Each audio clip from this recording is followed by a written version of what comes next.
Hello, welcome back. So ngayon dito tayo sa puerto ng Constanta, Romania.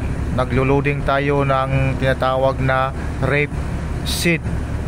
So yung rapeseed pala, ito ay parang mga maliliit talaga na mga buti, no? Kung titingnan natin, yan, i-focus natin konti. Yan, parang malabuhangin. Yan, oh, parang itim ang kulay. So actually itong sabi-sabi nila, itong rapeseed para daw sa pagkain ng ibon. Pero actually ang pinaka main purpose nito, use nito is hindi pagkain ng ibon.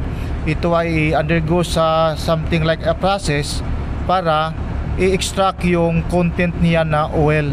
So vegetable oil. Mas mabisa pa nga ito sa mga olive oil eh. So ito talaga yung rapeseed. So ganun pala kahalaga itong rapeseed na ito.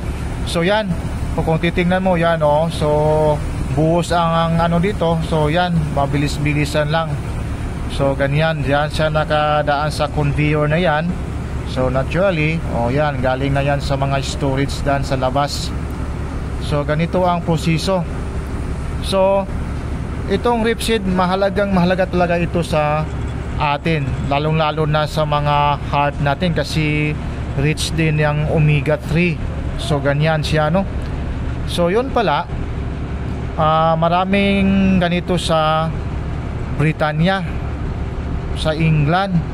So yun pala, minsan yung England nag-aangkat din ng mga rapeseed galing dito sa bandang Romania. So itong karga namin, doon namin dadalhin dito sa England part, sa UK, because mahilig sila sa ganitong klase ng oil. So yun, so daming karga namin, 4 na budiga, punong-puno ito. So biro mo ganyan, so ilang litros kaya, ilang tons kaya ng oil ang ma-extract nito galing sa mga rapeseed na ito. So ganyan siya. So dito aabutin kami ng mga ilang araw, siguro 3-4 na araw na maglo-loading kasi yan, yun lang, dahan-dahan lang, tsaka medyo maliit lang yung buhos na ginagamit. Okay? So hindi tayo siya masyadong magtatagal dito kasi alam natin, nakita natin may maraming lumilipad. Makati yan. Makati talaga yan. So hirap na. Okay, so yun lang, short video lang tayo. So rapeseed siya mga kapatid. Magandang klase na mga buto-buto ito, parang halaman lang. Nakita ko sa picture, parang kulay yellow yung bulaklak niya. Ganyan, tapos pag medyo mamature na, mamatay na yung bulaklak niya, may bunga na maging itim na, yun na i-process nila. So kung tutusin, sus, grabe, ilang millions, billions siguro ng mga buto-buto o puno ng mga rapeseed itong kinunan nila. Kasi maliliit lang mga buti, putingnan mo, daming na-harvest.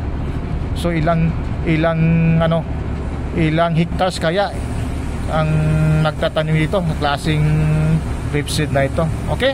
So I think that's all for this short video, and thank you so much for watching. Please continue to like, share, and subscribe my YouTube channel. This is Licky Arcel from Constanta, Romania. Bye-bye!